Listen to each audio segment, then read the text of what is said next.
ఇవాళ నుంచి ఆంధ్రప్రదేశ్ అసెంబ్లీ సమావేశాలు జరగబోతూ ఉన్నాయి. వైఎస్ఆర్ కాంగ్రెస్ పార్టీ సభ్యులు ఈసారి కూడా సభకు వెళ్ళడం లేదు. వైసీపీ దీనికి సంబంధించి ఒక నిర్ణయం కూడా తీసుకుంది. మండలికి మాత్రమే హాజరవుతూ ఉన్నారు.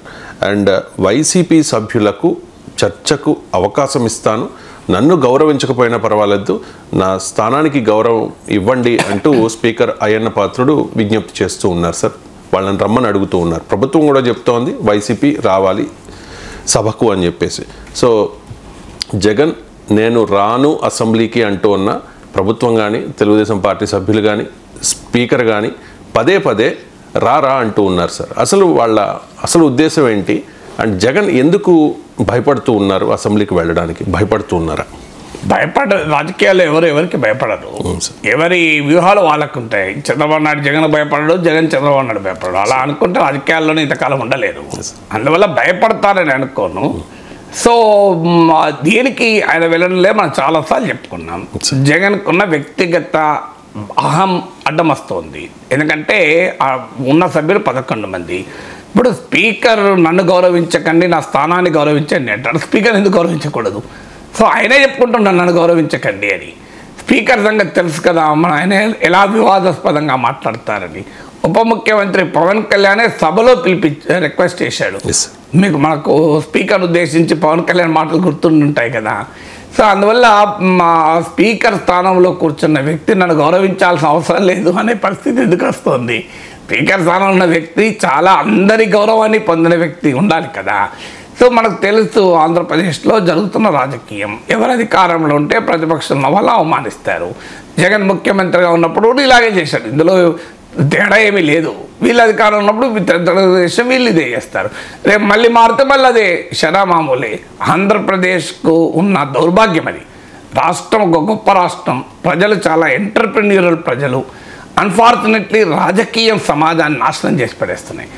రాజకీయము ప్రజల జీవితాలను నాశనం చేయకూడదు, ప్రజల్లో విద్వేషాలు పెంచకూడదు, ప్రజల్లో ఒక పోటీతత్వాన్ని పెంచాలి, ఒక ప్రగతి కాముకల్ని చేయాలి. కానీ సమాజాన్ని ఒక శత్రు సైన్యాలుగా మోహరింప చేసుకొని ఇక రోజు వేరే ఆలోచనే లేదు, మేము కొట్టుకుంటాం అనే స్థాయికి రాష్ట్రాన్ని పట్టుకొస్తే రాష్ట్రం ఎట్లా అభివృద్ధి అవుతుందండి? ప్రపంచంలో అనేక దేశాలు ఉన్నాయి. సౌత్ కొరియా ఇలా ఉందా? సింగపూర్ ఇలా ఉందా? జపాన్ ఇలా ఉందా? అమెరికా ఇలా ఉందా? అమెరికాలో కూడా రాజకీయాలు ఉన్నాయి కదా, డెమోక్రట్లు రిపబ్లికన్లు. మరి ప్రపంచంలో మహానగరాలను చూసి రోజు పాఠాలు నేర్చుకుంటామంటారే, అక్కడ రాజకీయం అలా ఉందా? సింగపూర్ వెళ్ళొచ్చారు ఇంతకుముందు ముఖ్యమంత్రి గారు, జగన్మోహన్ రెడ్డి లండన్ వెళ్ళొచ్చారు, చంద్రబాబు నాయుడు గారు సింగపూర్ వెళ్ళొచ్చారు. మీకు అక్కడ మీకు సింగపూర్లో లండన్లో రాజకీయాలు ఇలా ఉన్నాయా? అందువల్ల అన్ఫార్చునేట్లీ పవన్ కళ్యాణ్ అన్నట్లు రాష్ట్రం అన్న భావన కూడా లేదు, కులం అనే భావన తప్ప. ఆ స్థాయికి తీసుకొచ్చిన తర్వాత ఇక ఆ విద్వేషము వీధుల్లోనే పరిమితం అవుతుందా? ఒకరినొకరు ముఖ్యమంత్రి ప్రతిపక్ష నేత ఒకరినొకరు చూసుకోలేని పరిస్థితి కదా. ఒక శత్రువులు కూడా కనీసం ఒకరినొకరు మాట్లాడుకుంటారేమో, కానీ ముఖ్యమంత్రి ప్రతిపక్ష నేత మధ్య సంబంధాలు ఆ స్థాయిలో ఉంటే ఇక ఆ సమాజం ఎలా డెవలప్ అవుతుంది? ముఖ్యమంత్రి ప్రతిపక్ష నేత ఇద్దరు కూడా రాష్ట్రం కొరకు ఆలోచిస్తున్నామని చెప్పేవారే కదా. అంత ద్వేషము, అంత తీవ్రమైన ఉన్న పరిస్థితుల్లో ఉంటే ఎలా అవుతుంది? ఇది ఇవాళ జరుగుతున్నది ఏం కాదు. జగన్మోహన్ రెడ్డి ఉన్న సమయంలో చంద్రబాబు నాయుడు అవమానించిన తీరు మనం చూసాం కదా. అవమానిస్తున్న సమయంలో జగన్మోహన్ రెడ్డి ఆనందపడడం కూడా చూసాం కదా. వారించాలి కదా. ఆ రోజు జగన్మోహన్ రెడ్డి కనుక చంద్రబాబు నాయుడు అవమానించిన వారిపైన చర్య తీసుకొని ఉంటే వల్ల నేను మనిషి పైన కొడాలి నానిపైన జగన్మోహన్ రెడ్డి గౌరవం పెరిగేది కదా. కానీ చేశారా? ఎంజాయ్డ్ ఇట్ కదా. ఇప్పుడు చంద్రబాబు నాయుడు తెలుగుదేశం వల్ల వారించడం లేదంటే ఎట్లా వారిస్తాడు? సో అందువల్ల ఆ స్థాయికి తీసుకొచ్చారు. ఇవాళ కూడా మీరు స్పీకర్ స్టేట్మెంట్ పేపర్లో చదవండి జాగ్రత్తగా. ఎమ్మెల్యేగా నీకు అవకాశం ఇస్తా, చూడండి అది ఎమ్మెల్యేగా అవకాశం ఇస్తా అంటే, ఎమ్మెల్యేగా అవకాశం ఇస్తా అంటే ఏంటిది? నేను తగ్గిస్తా అని చెప్పడమే కదా. జగన్మోహన్ రెడ్డి ఒక ఓన్లీ ఎమ్మెల్యేనా? పోనీ ఆయనకు ప్రతిపక్ష నేత హోదా లేదు, నేను ఒప్పుకుంటా. మీరు ఇవ్వడం లేదు 10% అనే నిబంధన పెడతాం, అది వేరే డిబేట్. కానీ నేను ఒక పక్ష నేత కదా, ప్రధాన ప్రతిపక్ష నేత కాకపోవచ్చు, statutory leader of the opposition మీరు గుర్తింపు ఇవ్వడం లేదు. కానీ is leader of a party కదా, other than that of government.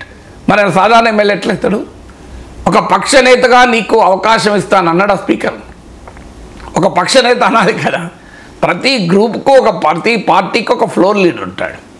Floor లీడర్కు సమయం వేరుంటుంది, ఎమ్మెల్యేలకు సమయం వేరుంటుంది. ఫ్లోర్ లీడర్గా అయినా నేను రెస్పెక్ట్ చేస్తా అంటలేడే స్పీకరు. స్పీకర్ సభా సాంప్రదాయాలకు ఇంత విలువిస్తిగా సభ ఎట్లా నడుస్తుంది చెప్పండి, నాకు అర్థం కాదు. ఎమ్మెల్యేగా అంటే ఓపెన్గా చెప్తున్నాడు, నీ బతుకు ఎమ్మెల్యేనే రా సభకు అంటున్నాడు. అరే తిట్టపోరా నా కొడక అన్నాడు అంట. నేను తిట్టను రా వెదవా నా కొడక అన్నట్ట. అంటే ఏంటంటే స్పీకర్ సీట్లో ఉన్న వ్యక్తి కూడా అలా చేస్తే పోనీ ఈయనేమన్నా ఈయన ఒక్కడే చేశాడా? అంతకుముందు ఉన్న స్పీకర్ ఎలా వెలగబెట్టాడో మనం చూశాం కదా. ఆయనైతే స్వయాన చంద్రబాబు నాయుడు క్యాబినెట్లో మంత్రిగా కూడా పనిచేశాడు కదా, తమ్మినేని సీతారాం. కానీ ఆయన ఎంత ఘోరంగా మాట్లాడేవాడు. జగన్మోహన్ రెడ్డి ఆ ప్రేమాభిమానాలు పొందటానికి ఏ స్థాయికి దిగజారే స్పీకర్ పదవిలో ఉన్న వ్యక్తి కూడా మాట్లాడాడు కదా. సో తమ్మినేని సీతారాం మాట్లాడాడు, ఇప్పుడు ఆయన బదులు మాట్లాడుతున్నాడు. అందువల్ల సభాపతులకు కూడా ఉందాతనం ఏం లేదు. సభాపతులు కూడా కబడ్డీ ఆడతాం అంటున్నారు. ఇక కబడ్డీ ఉంటుంది, అసెంబ్లీ లిక్కి ఉంటుంది చెప్పండి. సో అందువల్ల ఎందుకు పిలుస్తున్నారు? ప్రతిపక్షం లేని సభ ప్రజాస్వామ్యానికి వన్నతేదు. కారణాలు ఏదైనా సభను నడిపించాల్సిన మొదటి బాధ్యత అధికార పక్షం పైన ఉంటుంది. మీరు బిజినెస్ రూల్ చూడండి. Who is the leader of the house? Chief minister కదా. Chief minister is the leader of the house. Speaker belongs to the ruling party. మీరు స్పీకర్ సభాపతికి సభా నాయకునికి సభ నిర్వహణలో మొదటి బాధ్యత ఉంటుందా ఉండదు? అది మీరే చెప్పండి. ఒకరు సభాపతి, ఇంకొకరు సభానాయకుడు, ఒకరు లీడర్ ఆఫ్ ద హౌస్, ఒకరు presiding officer of the house. వీళ్ళిద్దరూ కూడా అధికార పార్టీకి చెందిన వాళ్ళే ఉంటారు. మరి అధికార పార్టీ పైన ప్రత్యేక బాధ్యత ఉంటుంది, సభ బాగా నడిపించాలని. అంటే సభ నడిపించడానికి డెమోక్రటిక్ ప్రిన్సిపల్ ఏంటి? Opposition represents the view other than that of the government కనుక దానికి ఆ ప్రాధాన్యత ఇవ్వాలి అని సుప్రీంకోర్టు అన్నది. మనం ఎక్కడ ఇస్తున్నామా? ఇవ్వాలని కాదు. జగన్మోహన్ రెడ్డి ముఖ్యమంత్రి ఉన్నప్పుడు ఇవ్వలేదు, ఇప్పుడు చంద్రబాబు నాయుడు ముఖ్యమంత్రి ఉన్నప్పుడు కూడా ఇవ్వలేదు. తేడా ఏమీ లేదు, మామూలే. దర్ ఇస్ నో డిఫరెన్స్ అంట. నేను వీళ్ళైనా వాళ్ళైనా ఒకే రకంగా వివరిస్తున్నారు. తలా పాపం తిలా పిడకడు, తిలా పాపం తలా పిడకడు అది ఉంటారు కదా, అలా ఉంది ఇప్పుడు పరిస్థితి. ఇందులో ఎవరు మీలో తప్పు చేయని వాడు ఎవరో చెప్పండి రాయి కొట్టడానికి అని సినిమా పాట చూడండి. ఇందులో ఎవరిని తప్పు పట్టాలి, ఎవరిని రైట్ అనాలి? ఇవాళ జగన్మోహన్ రెడ్డి బాధితుడు, అంతకుముందు నిందితుడు, అంతకుముందు చంద్రబాబు నాయుడు బాధితుడు, ఇవాళ ఆయన నిందితుడు. తేడా ఉన్నదండి ఇలా. సో ఇది సైకిల్ కదా, సైకిల్ అటు తిరిగి ఉంటుంది. ఆ సైకిల్ ఒకప్పుడు నారో పాయింట్ ఫేవేషన్, తర్వాత కొన్ని రోజులకు బెల్ బాటన్ వచ్చింది, గుర్తుంచండి. ఇంత ఊగిపో అసలు అంటే స్వీపర్లు రోడ్ల మీద మున్సిపల్ స్వీపర్స్ అవసరం లేకుండా మన పాయింట్లే క్లీన్ చేసేటి. తర్వాత మళ్ళీ నారో పాయింట్ వచ్చింది, మీరు చూడండి. సో ఫేషన్లు మారుతున్నాయి కదా. ఒకప్పుడు హాఫ్ షర్ట్ ఫేషన్, ఇప్పుడు ఫుల్ షర్ట్ ఫేషన్ అయిపోయి మళ్ళీ హాఫ్ షర్ట్ వస్తుంది. లాస్ట్ టీ షర్ట్ వచ్చింది, స్లీవ్లెస్ టీ షర్ట్లు వచ్చాయి, మళ్ళీ కొన్ని రోజులు ఫుల్ వస్తుంది.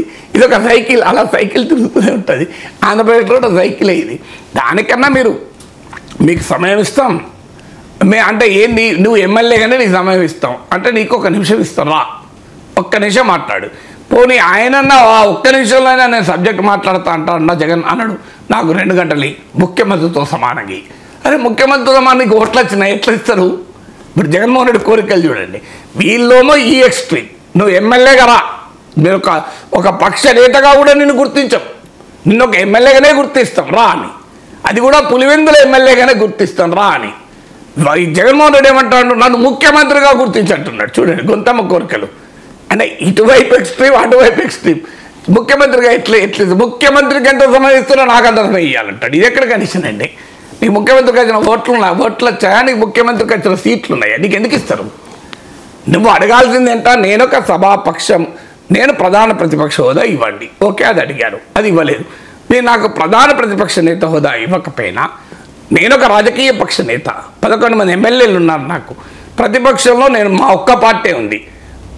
ఒక పక్ష నేతకు ఎంత టైం ఇస్తారో నాకు అంత ఇవ్వండి అని జగన్ అడగాలి కదా. అడుగుతున్నాడా?